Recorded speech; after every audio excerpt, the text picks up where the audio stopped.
muliakan, Nabi Ayub ini adalah permisalan untuk kesabaran. Ibadahnya luar biasa. Sebelum kejadian ini nih, Allah Subhanahu wa taala mengaruniakan Nabi Ayub ini orang dengan nasib yang luar biasa bagusnya. Nasib yang indah.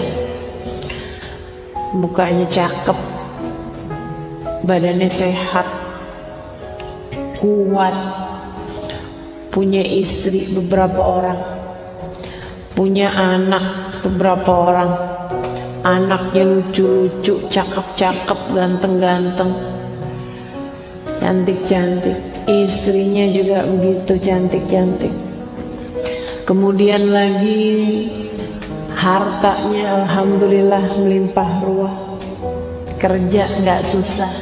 Nabi Ayub ini punya harta, punya rumah, punya pasangan, punya anak, ditambah ibadah yang luar biasa.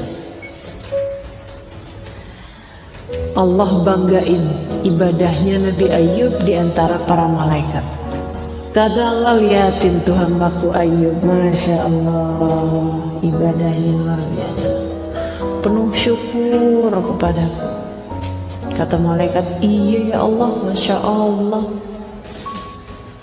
Kecuali si iblis protes.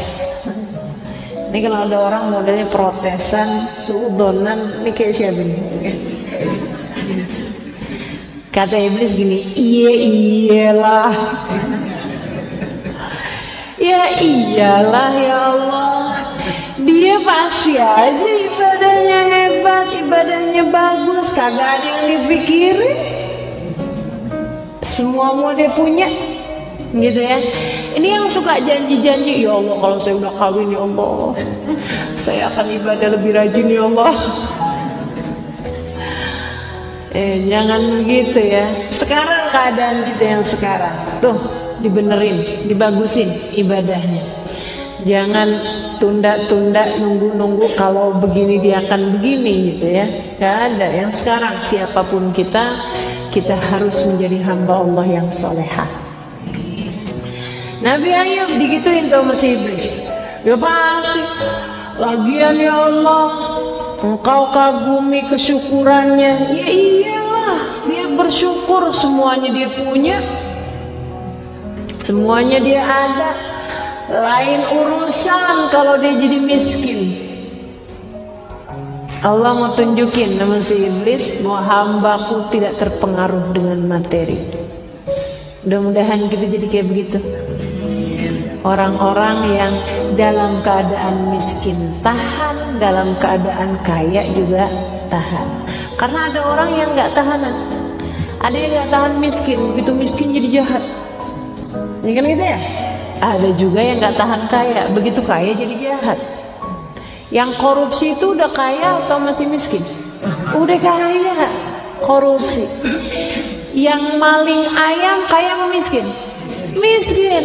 Nah itu kan masalahnya bukan sama kaya atau miskin, tapi masalah ketahanan diri, masalah kesabaran terhadap kemiskinan. Maka teman-teman saudaraku sekalian, gak ada alasan memperbolehkan kita untuk berbuat dosa dan berbuat maksiat. Semuanya masalahnya sama hati. Kalau hati kita benar, kita jadi hamba Allah yang solehah, selalu pasti jadi benar. Ya jangan bilang dia istri yang solehah. Iyalah, lakinya soleh. Kalau lakinya gak soleh lain lagi. Itu nih, ini ucapan mirip-mirip sama gitu. Teman-teman saudaraku sekalian, enggak masalah suaminya siapa, seorang perempuan yang solehah pasti akan solehah. Gitu. Masalahnya ada pada ketahanan diri, saudaraku sekalian. Mudah-mudahan Allah karuniakan itu. Pengendalian diri dari melakukan sesuatu dengan mengikuti hawa nafsu. Mudah-mudahan Allah muliakan kita dengan memiliki ketahanan diri tersebut, insyaallah. Amin ya rabbal alamin. Allah mau tunjukin bahwa hambanya nih, Ayub nih, bukan model seperti yang difitnahkan oleh iblis tadi nih. Katanya Allah, yuk kita lihat Ibu-ibu, teman-teman, saudaraku sekalian yang saya muliakan, hartanya Nabi Ayub dihancurkan Allah SWT hanya dalam beberapa waktu aja. Yang satu kebakaran, yang satu kebanjiran, yang satu kebangkrutan, yang satu, wah pokoknya habis set. Hanya dalam waktu beberapa hari aja, Ayub yang asalnya adalah seorang laki-laki mapan, seorang laki-laki kaya, kemudian menjadi seorang laki-laki yang miskin papa. Miskin. Allah tuh mau bikin ngebalikinnya gampang bener, gitu ya. Allah balikin keadaan orang gampang bener loh ibu-ibu. Ya Allah, mudah-mudahan Allah selamatkan kita semuanya. Amin. Dibalikin Allah SWT keadaannya set dari kaya ke miskin, semudah membalik telapak tangan bagi kita di sisi Allah SWT. Makanya yang jadi kaya jangan ngandelin kekayaan. Yang miskin jangan suka bilang kalau aja saya kaya saya akan. Jangan begitu. Dah, siapapun kita berusaha untuk menjadi baik insya Allah. Amin. Saudara sekalian, akhirnya kemudian Nabi Ayub dibikin miskin. Ketika dalam keadaan miskin tersebut, nggak ada yang berkurang dari ibadahnya Nabi Ayub, nggak ada yang berkurang dari senyumnya Nabi Ayub, nggak ada yang berkurang dari syukurnya Nabi Ayub. Allah kemudian nanya sama iblis, gimana iblis? Kenapa dia Allah ya? Tunggu ya Rob, disamperin sama iblis. Lagi Nabi Ayub sholat, ibadah, samperin sama iblis. Yub, kamu kenapa masih sholat juga Yub? Allah udah dibangkrutin, udah dihabisin, udah dimiskinin. Apa katanya Nabi Ayub alaihissalam? Harta semuanya miliknya Allah, semuanya kembali kepada Allah. Aku jadi kaya alhamdulillah, bisa sedekah, bisa berbuat baik. Aku jadi miskin alhamdulillah, hisabnya gak kepanjangan ntar di akhirat. Enak ya. Orang kalau solehah enak, mikirnya kayak begitu. Kalau orang gak soleh, waduh ruwet nih. Dikasih kaya salah, dikasih miskin salah. Teman-teman saya sekalian, akhirnya kemudian dia bilang, apapun keadaan saya, lakal hamd ala dzalik. Makasih ya Allah atas seindah-indah keadaan yang kau karuniakan. Jadi dikasih miskin masih menganggapnya sebagai seindah-indah keadaan yang kau karuniakan. Nah, kita mengikuti nih Nabi Ayub nih ya. Dikasih apa aja alhamdulillah. Dompet hilang alhamdulillah. Terima kasih ya Allah atas seindah-indah keadaan. Yang ada repot saja bukan indah. Tunggu dulu. Mungkin Allah sedang akan membersihkanmu dari harta yang haram. Mungkin ada yang syubhat, ada yang haram, bikin petaka tuh kalau ada di dompet kita. Bisa jadi, ya kan ya? Melihat sisi positif dalam segala keadaan, teman-teman sekalian. Mungkin habis itu nanti mau digantikan Allah dengan yang lebih baik rezekinya, yang lebih halal, yang lebih bagus, yang lebih indah. Maka di saat kita dapat keadaan yang gak mengenakan dari hilangnya harta yang kita punya, lakal hamd ala dzalik, ya Allah terima kasih atas seindah-indah keadaan yang kau karuniakan kepada. Iblisnya putus asa. Ditanya sama Allah, gimana iblis? Masalahnya emang sama harta ya Allah. Seindah-indah harta itu kan anak. Gak enak ya si iblis nih. Kita masih ngelihat dia emang baik-baik aja karena musibahnya tuh mah harta, bukan sama orang. Kalau orang tuh kan lain masalahnya, sayangnya masuk ke hati. Kalau harta buat orang-orang kekasihnya Allah itu cuman adanya di tangan, nggak nyampe ke hati. Itu para ulama salah satu doa mereka, Allahumma ja'alid dunya fi aidina wa la taj'alha fi qulubina. Ya Allah, jadikanlah dunia cukup di tangan kami aja, jangan kau masukkan dunia di dalam hati kami. Gitu. Kalau dunia nggak masuk di hati, nggak sampai bikin sakit hati. Gitu ya. Sampai ada orang bangun toko lebih laku, dia kemudian pergi ke dukun. Ini yang begini-begini dunianya masuk sampai ke hati. Tapi kalau dunianya nggak masuk sampai ke hati, nggak ada sakit hatinya, biasa-biasa aja. Kan gitu ya. Ada harta yang hilang, ya, cuman yang di tangan aja kok. Gitu, nggak jadi masalah. Teman-teman sekalian, akhirnya kemudian katanya Allah, coba kita lihat, dikasih wabah, dikasih penyakit menular di antara keluarganya Nabi Ayub. Anaknya mati semua. Berapa banyak? Lebih dari 10 orang mati. Atu. Sisa berapa? 0. Kebayang gak sih Allah tuh kalau mau ngasih ujian kepada hambanya? Kenapa kok nabi-nabi ini kalau saya perhatikan kalau dikasih ujian ekstrim? Iya kan? Kenapa? Buat ngasih pelajaran, wa dzikra lil abidin, kata Allah gitu. Buat ngasih peringatan kepada hamba-hambanya yang ahli ibadah. Jadi kita kalau kemudian ada dikasih ujian, kita bilang, ya Allah, yang disisain sama Allah masih jauh lebih banyak daripada yang diambil.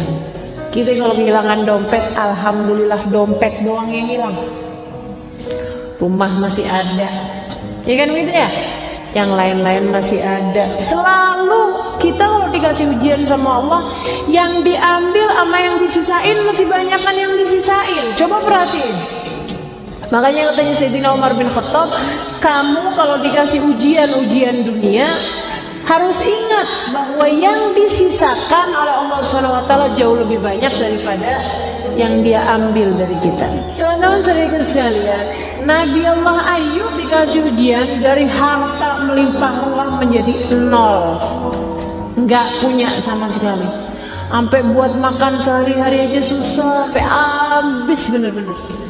Bersama dengan itu dikasih penyakit, ngabisin semua dari anak-anak beliau.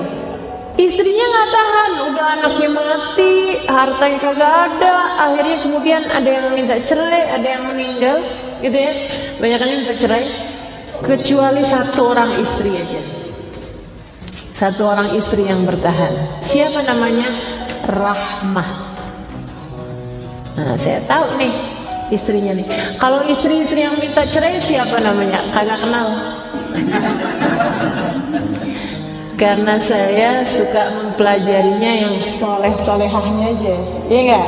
Kita nggak perlu tahu siapa yang nggak solehah, tapi kita perlu kenalan sama yang solehah. Ini yang solehah namanya Sayyidah Rahmah, Siti Rahmah, namanya Rahmah. Rahmah ini adalah cucu dari Sayyidina Yusuf alaihissalam dalam pernikahannya dengan Sayyidah Zulaikha.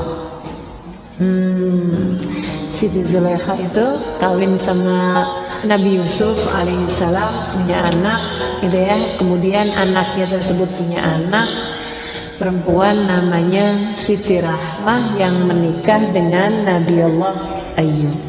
Dan dia tuh emang yang namanya doa kakek-kakek itu jangan diremehkan. Doa orang tua itu jangan diremehkan. Sehingga nih perempuan di antara istri-istri Nabi Ayub yang enggak tahan hatinya untuk minta cerai dan meninggalkan Nabi Ayub, dia satu-satunya yang tahan. Barangkali salah satu sebabnya adalah karena doa dari nenek kakeknya, gitu ya. Yaitu adalah Sayyidah Siti Zulaikha dengan Nabi Allah Yusuf semasa hidup mereka. Kita makanya kalau doa itu jangan sampai lepas dari mendoakan keturunan-keturunan kita. Ya Allah, sayangi saya, anak-anak saya, keturunan saya, Allah. Rabbi ja'alni muqimis shalah wa min dzurriyyati. Nah, Nabi Allah Ibrahim alaihissalam doanya, ya Allah jadikan saya orang yang bisa mendirikan sholat. Saya doa enggak, wa min dzurriyyati, dan semua anak keturunan saya, ya Allah. Anak keturunan sampai cucu-cucu, nah kan belum tentu kita punya cucu, ya udah doa aja dulu.